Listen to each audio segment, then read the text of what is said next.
Estamos todos juntos aqui no canal e eu trouxe hoje um assunto que muitos de vocês estão me pedindo para abordar.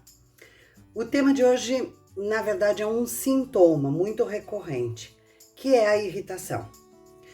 E nós precisamos olhar para a irritação de uma forma mais abrangente do que simplesmente julgar que é um estilo da pessoa, que é um excesso de sensibilidade, ou de avareza, ou ainda uma característica do bipolar e da esquizofrenia. Eu sou Rosicléia Rossi e você está aqui no nosso querido canal Mentes Quentes. Para iniciarmos, é importante que todos compreendam que um sintoma nada mais é do que o nosso corpo mandando sinais que algo está errado. E isso vale para qualquer sintoma. Se eu estou com dor de cabeça, via de regra, o problema não é a cabeça. E pode ser a lombar ou até mesmo o sistema digestivo. No caso da irritabilidade, vocês devem se perguntar com o que pode estar irritando o seu sistema nervoso central. Aliás, principalmente o sistema nervoso simpático. Existe uma brincadeira que a gente diz quando a pessoa é altamente irritada, que ela está com uma simpatite, que é uma inflamação no sistema nervoso simpático. E relembrando que o seu cérebro não abduziu o seu corpo. Nós somos um conjunto fantástico e superfuncional de partes. Partes estas que estão intimamente relacionadas e se influenciando entre si. Cada pedacinho do nosso corpo conversa com os demais pedacinhos do nosso corpo. De modo que esta comunicação, quando não funciona bem, muitas áreas do nosso corpo vão ficar comprometidas, gerando sintomas que não podem ser avaliados de uma forma linear. Me dói a lombar, eu posso analisar a lombar, mas tenho que avaliar outros órgãos que se comunicam com a nossa coluna. A pessoa diz que está irritada e a culpa é do chefe. Mas vejam, este chefe tem muitos colaboradores e nem todos ficam irritados.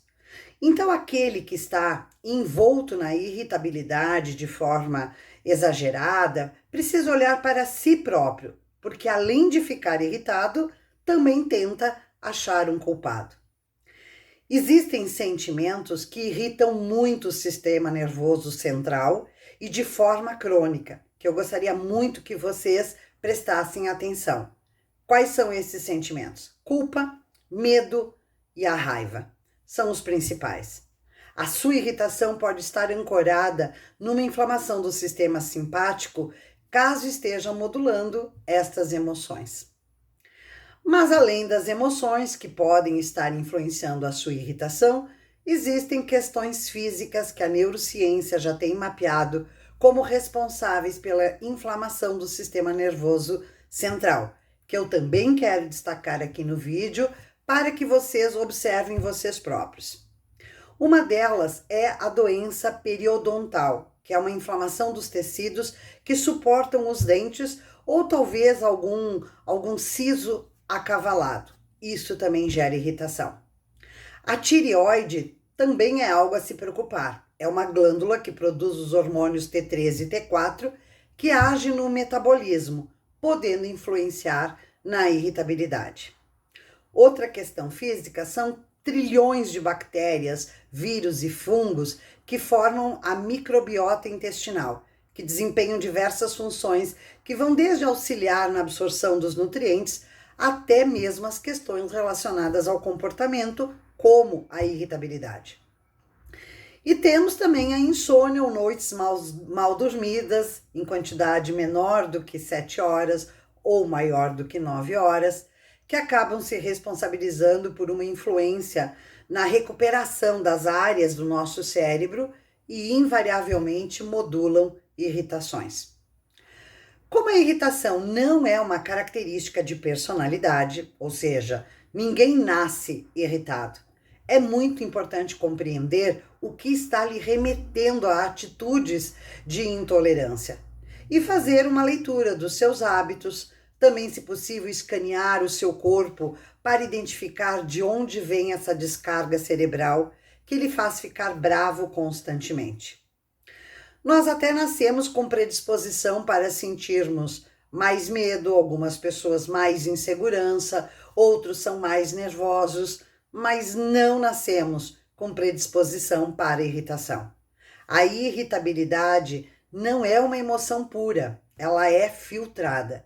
E por isso pode ser avaliada como se fosse uma consequência de outra situação do seu corpo ou do seu emocional. Mas, ouvindo tudo isso, você deve estar se perguntando se seria possível me irritar menos? Muito provavelmente porque você reprova esta irritação em você mesmo. Tem algumas condutas pós-irritação que você se arrepende e se culpa de ter feito logo ali no minuto seguinte da atitude. E a resposta é sim, é possível se irritar menos, controlando todas essas questões físicas que eu falei, que é o ponto de partida. Você precisa observar a sua irritação. Você sobe o seu tom de voz? Você muda a sua expressão no rosto, cerra os punhos, bate na mesa, bate porta, quebra objetos, seus batimentos cardíacos se alteram, seu fluxo sanguíneo torna o seu rosto mais quente? Você percebe que começa a transpirar quando entra neste processo de irritação? Identificar estas reações quando diminuir a sua paciência é dar significado a ela, a irritação, para que você possa enfrentá-la. E paralelo a isso, o próximo passo é rever de forma pontual as questões de saúde física, que eu citei anteriormente, como os dentes, a tireoide, a flora intestinal e as questões do sono, que eu tanto falo aqui no nosso canal. O objetivo aqui deste vídeo é você aprender como diminuir a frequência da irritação ou não deixar que ela lhe consuma. Aquele que disser que nunca se irrita, com certeza está mentindo. Faz parte do ser humano, vez que outra, alguma explosão emocional mais desconexa e por vezes até desproporcional, típica da irritação.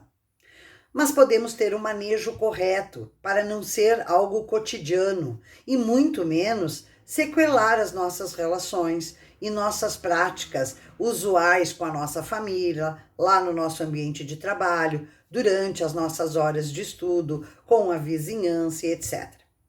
Então, vou passar para vocês algumas dicas.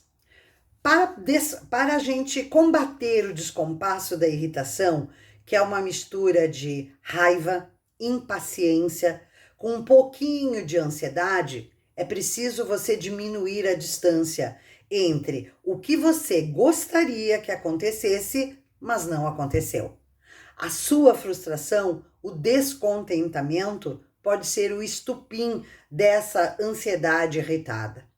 Foque-se de que nem tudo pode ser controlado e ocorrer conforme a sua vontade. Deixe que os fatos sigam o percurso, também das escolhas dos outros, mesmo que reflita em você. Esta compreensão de não ter o controle de tudo vai lhe deixar mais relaxado quando algo fugir do previsto e, claro, diminuir a irritação.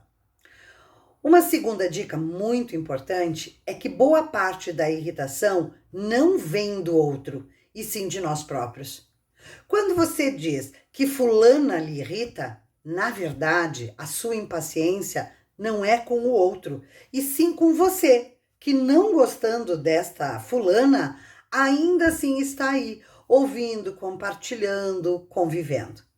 Então aprenda a se despir daquilo que notoriamente não lhe agrada e lhe traz um mal-estar e irritação. Uma terceira dica é você, de posse da sua condição física e sabendo das suas características quando está irritada, exerça o autocuidado. A vigilância em praticamente todo o entorno da saúde é primordial. Como eu disse anteriormente, a irritação tem muito a ver com a ansiedade. Então algo acontece que lhe deixa frustrado e brabo e pela ansiedade você quer tomar uma atitude imediata. Você começa então a discutir, a brigar, você acelera seus pensamentos, potencializa a raiva. Tudo isso é o que sustenta a irritação. Então, não façamos isso. Se possível, o fato que ocorreu hoje, só pense nele amanhã. Protele qualquer atitude também para amanhã relacionada a este evento que está lhe incomodando. Faça exatamente o inverso que seus pensamentos estão lhe direcionando. Se você tem vontade de ir até a pessoa tirar satisfação, não vá. Saia de perto e procure algo completamente o oposto. Quem sabe ir tomar um sorvete? Ou quem sabe ir até uma praça ou uma loja de animais? Tire o foco do episódio para seu cérebro retomar o controle do sistema simpático. E a irritação não irá lhe dominar. É certo que no dia seguinte, talvez o cenário seja o mesmo, mas você não estará mais a mesma irritada. Eu lhe garanto que mesmo ainda chateada, preocupada com aquele evento, sua irritação terá caído alguns decibéis na voz. Seu fluxo sanguíneo também estará normalizado, o que fará a irritação ser substancialmente menor. Minha quarta dica é quando você acordar irritado. Eu ouço muito dizerem isso como se o seu cérebro e seus pensamentos tivessem vida própria, separadamente de todo o seu conjunto biofisiológico. Simplesmente acordei irritada. Isso, salvo algumas questões patológicas, só acontece baseado naquele pressuposto da insatisfação. Certamente você vem há dias inconformada com algo, decepcionada e frustrada com algumas pessoas e alguns cenários.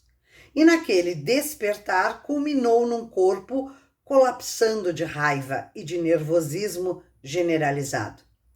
Neste caso, você deve identificar o que lhe está estrangulando as perspectivas de futuro. Quem não tem perspectiva de futuro adoece. Ou será que você está sem perspectiva e é exatamente isso que está lhe irritando? Uma vida que não lhe faz enxergar propósito é uma vida irritante.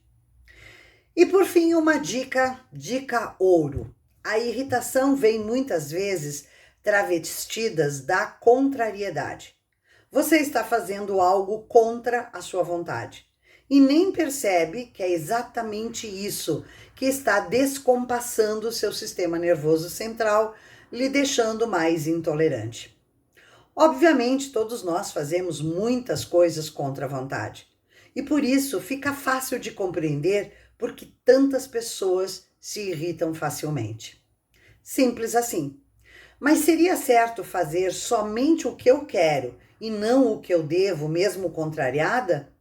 Quero crer que não. Sempre teremos coisas por fazer sem aquela nossa legítima vontade prazerosa. Mas se isso acontecer, você precisa fazer algo contra a vontade, então ressignifique o fato, de modo que passe a ter no mínimo uma certa propensão em fazer de maneira suave. Tipo, quase estou gostando disso. Eu não gostava, eu não apreciava, mas comecei a admirar.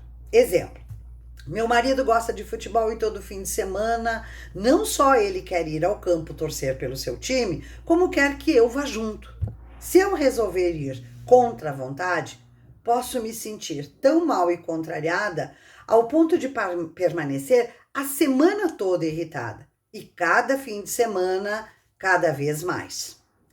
Então vou pedir para que ele me explique as regras do futebol, vou conhecer quem são os jogadores, vou me inteirar sobre as regras do campeonato, as pontuações, o número de rodadas, enfim, vou acompanhar os resultados para ter no mínimo certa intimidade com o evento futebol e começar a pelo menos simpatizar com este programa que irá se repetir por muitas e muitas vezes a cada final de semana e que é importante para um dos membros do casal.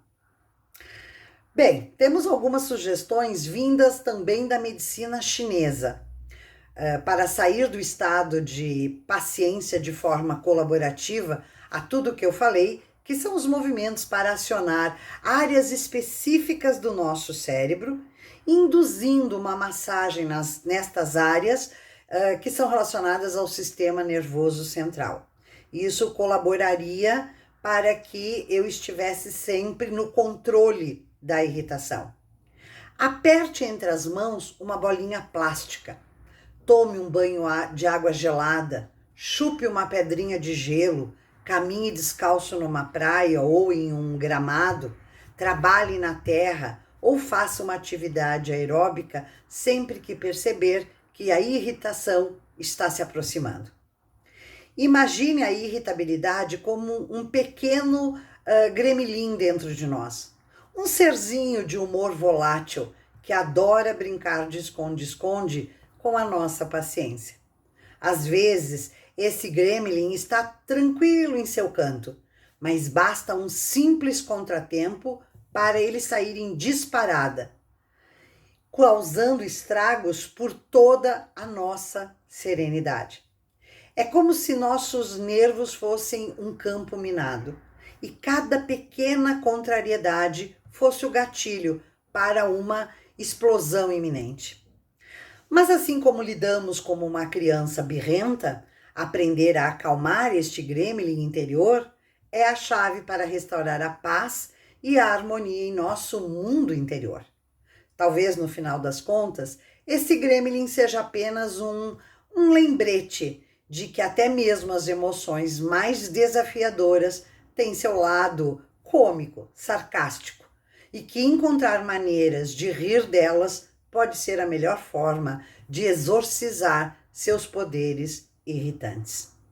Espero que todos fiquem bem e que nos encontremos no próximo vídeo.